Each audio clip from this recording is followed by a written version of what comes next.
గతంలో ఎన్నో ఇక్కడ క్రీడలు జరిగాయి. గౌరవ ఎమ్మెల్యే గారు లాస్ట్ ఇయర్ ఇక్కడ కళ్యాణదుర్గం క్రికెట్ లీగ్ కూడా ఘనంగా జాతీయ స్థాయిలో ఏర్పాటు చేయాలి. మన మండలంలో పాలవాయి స్కూల్ ఇప్పుడు ఎంత బాగుందంటే ఒక మంచి స్కూల్, చాలా చూస్తానే అట్రాక్ట్ అవుతుంది. అంత మంచి స్కూల్ సార్ తయారు చేసినారు. దగ్గరలోనే సార్ వారి చేతుల మీదుగా ఆ స్కూల్ ప్రారంభోత్సవం కూడా జరుగుతుంది. అలాగే ఈ పాఠశాలలో బాస్కెట్ బాల్ కోర్టు, తర్వాత బాత్రూములు చేయడం కానీ ఇంకా చాలా చేస్తారు ఈ పాఠశాలలో. ఇంకా స్కూళ్ళకైతే డెస్కులు చాలా ఉన్నాయి. ఈ 12 గేముల్లో మొత్తం ఈ రోజు సెలెక్షన్ చేస్తాం. సెలెక్షన్ చేసిన తర్వాత మళ్ళీ డిస్ట్రిక్ట్ లెవెల్ ఉంటుంది. డిస్ట్రిక్ట్ లెవెల్లో సెలెక్షన్ కమ్ టోర్నమెంట్ ఉంటుంది. నెక్స్ట్ మంత్ 6th వరకు మనం కంప్లీట్ చేసుకోమని మనకు గవర్నమెంట్ వాళ్ళు మనకు చెప్పారు. పిల్లల వాళ్ళు రేపు నెల 20వ తేదీ నుంచి 20వ తేదీ వరకు జరిగే మన స్టేట్ మీట్ లో పార్టిసిపేట్ చేయాల్సి వస్తుంది. మన అనంతపూర్ తరఫున పార్టిసిపేట్ చేసే ప్రతి ఒక్క టీము మన అనంతపూర్ డిస్టిక్ కి మంచి పేరు తీసుకొని రావాలి. అదే విధంగా ఎందుకంటే ఇది మన పేరు తీసుకొని రావాలని చెప్పడానికి కారణం ఏమంటే మనకు మెడల్ వచ్చిందంటే ఖచ్చితంగా క్యాష్ ప్రైజ్ ఉంది. మొత్తం మనకు ప్రభుత్వము 2 ఏజ్ గ్రూపులకి కలిపి 91,90,000తో ఈ టోర్నమెంట్ జరుపుతున్నారు. కాబట్టి ఎంత వీలైతే అంత మన అనంతపూర్ డిస్టిక్ కి మంచి మెడల్స్ తీసుకొని పిల్లలందరూ క్యాష్ ప్రైజ్ తీసుకొని రావాలని కోరుకుంటున్నాం. గేమ్స్ అనేది చాలా ఇంపార్టెంట్. ఈ కాలం ఎలా ఉందంటే టెక్నాలజీ పెరిగిపోయి కేవలం ఇంట్లోనే కూర్చొని టీవీలు చూసుకుంటూ మొబైల్ కి అడిక్ట్ అయి పూర్తిగా అసలు శారీరకంగా ఎటువంటి కష్టం లేదు గారు, అలాగే పవన్ కళ్యాణ్ గారు, లోకేష్ బాబు గారి ఆధ్వర్యంలో మన రాష్ట్రంలో ప్రతి జిల్లాలో కూడా జరుగుతుంది.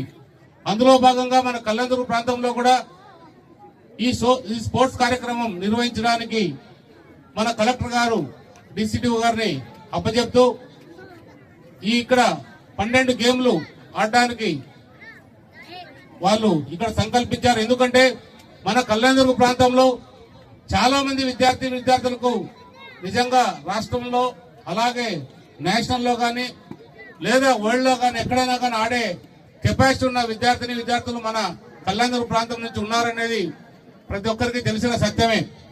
చాలా పట్టుదలైన వ్యక్తులు, చాలా కమిట్మెంట్ గా చదువుతూ అలాగే చాలా రకాలకు కూడా ముందుకు క్రీడా స్ఫూర్తిలో కూడా ముందుకు వెళ్తున్న విద్యార్థులు కాబట్టి మనం ఏదో రకంగా మన స్పోర్ట్స్ కమిటీకి అందరూ సహాయపడాలనే సంకల్పంతోనే మేము ఎస్ఆర్సి ట్రస్ట్ తరఫున, ఎందుకంటే నేను దానికి హానరబుల్ చైర్మన్ గా ఉన్నాను కాబట్టి ఎస్ఆర్సి ట్రస్ట్ తరఫున మేము కలెక్టర్ అకౌంట్ లోకి డైరెక్ట్ గా 2 లక్షల రూపాయలు ఈ రోజు రేపు ఆయనకి ట్రాన్స్ఫర్ చేయడం కూడా జరుగుతుంది.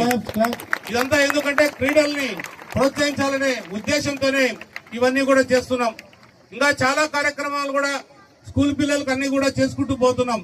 ఎందుకంటే నాకు స్కూల్ పిల్లలు చదువుకుంటే పిల్లలన్నా కాలేజ్ పిల్లలన్నా అమితమైన ప్రేమ. చాలా మంది విద్యార్థులు ఇంటర్మీడియట్ చదివే వాళ్ళు కావచ్చు, లేదా ఇంజనీరింగ్ చదివే విద్యార్థులు కావచ్చు. అంటే 10వ తరగతి వరకు లేదా ఇంటర్మీడియట్ వరకు గవర్నమెంట్ కావాల్సిన స్కూల్స్ లో చేర్పిస్తూ పోతుంది. కానీ ఇంజనీరింగ్ కానీ ఇంకా పై చదువులు మెడిసిన్ కానీ చదవాలంటే అప్పుడే వాళ్ళకి అసలైన సమస్య వస్తుంది. ఆ సమస్యకు తగ్గట్టు కొంతమందికి ర్యాంకులు వస్తాయి, కొంతమందికి ర్యాంకులు ఎప్పుడైతే నీట్ పరీక్షలు రాస్తారు. అలాంటి తల్లిదండ్రులు వచ్చి మా పిల్లలు మేము ఇంజనీరింగ్ చదివించుకోవాలి, మా పిల్లల భవిష్యత్తు ఏదో రకంగా బాగుండాలి, మా భవిష్యత్తు బాగుండాలంటే మా పిల్లలు ఇంజనీరింగ్ తో ముందుకు వెళ్లాలని చాలా మంది వచ్చి నా దగ్గరకు రావడం జరిగింది. ఖచ్చితంగా నాకు తెలిసిన స్కూల్స్ సంబంధించి కాలేజ్ సంబంధించి ఏదైతే ఇంజనీరింగ్ కాలేజెస్ ఉన్నాయో మనకు వాళ్ళకి ఏ విధంగా ఉపయోగపడతామో వాళ్ళు ఫీజులు తగ్గించడం కానీ లేదా ఆ ఫీజులు కూడా కట్టుకోలేమంటే ఎంతో కొంత మనం సహాయం చేసి ఆ పిల్లల్ని కాలేజ్ చేర్పించేంత వరకు కూడా నాకు తోచిన విధంగా కృషి చేస్తున్నాను. అంటే ఇదేదో నాకు ఎన్నికల్లో ఎమ్మెల్యేగా ఉన్నాను నేనేదో అది ఇది చేస్తున్నానని కాదు. నిజంగా ఈ రోజు కాదు, గత 20 సంవత్సరాల నుంచి కూడా పిల్లలంటే నాకు అమితమైన ప్రేమ కాబట్టి ఈ రోజు కొనసాగిస్తూ వస్తున్నా. ఇది కూడా బాధ్యతే.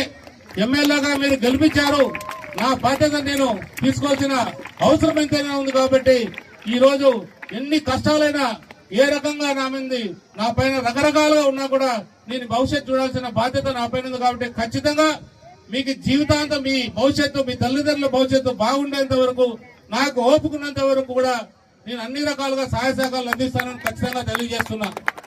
ఏదేమైనా ఇప్పుడు ఇమ్మీడియట్ గా కూడా 9వ తరగతి 10వ తరగతి ఇంటర్మీడియట్ విద్యార్థులకు మనం ప్రతి ఒక్క గవర్నమెంట్ స్కూల్లో చదివే ప్రతి ఒక్క విద్యార్థులకు ముఖ్యంగా అమ్మాయిలకు చెప్తున్నా, చాలా నిజంగా అమ్మా మీ తల్లిదండ్రులు గర్వపడే విధంగా మీకు, అలాగే మగ పిల్లలందరూ కూడా చెప్తున్నా, అలాంటి సైకిల్స్ మీరు జీవితంలో సైకిల్ తీసుకొని ఖచ్చితంగా స్కూల్కి రావాలనే సంకల్పంతోనే ఆ సైకిల్ కూడా మీకు ఏర్పాటు చేస్తున్నాం. ఇది ఖచ్చితంగా మీ చదువు కోసం, మీరు భవిష్యత్తు కోసమే చేస్తున్నాం తప్ప మీ మీద ఉన్న ప్రేమ అంత ఇంత కాదు. విద్యార్థులు అందరూ కూడా మీ తల్లిదండ్రులు చెప్పండి, మీకు ఏ సమస్య వచ్చినా నేను ఉంటానని ఖచ్చితంగా చెప్పాల్సిన బాధ్యత మీ అందరి పైన ఉంటుంది.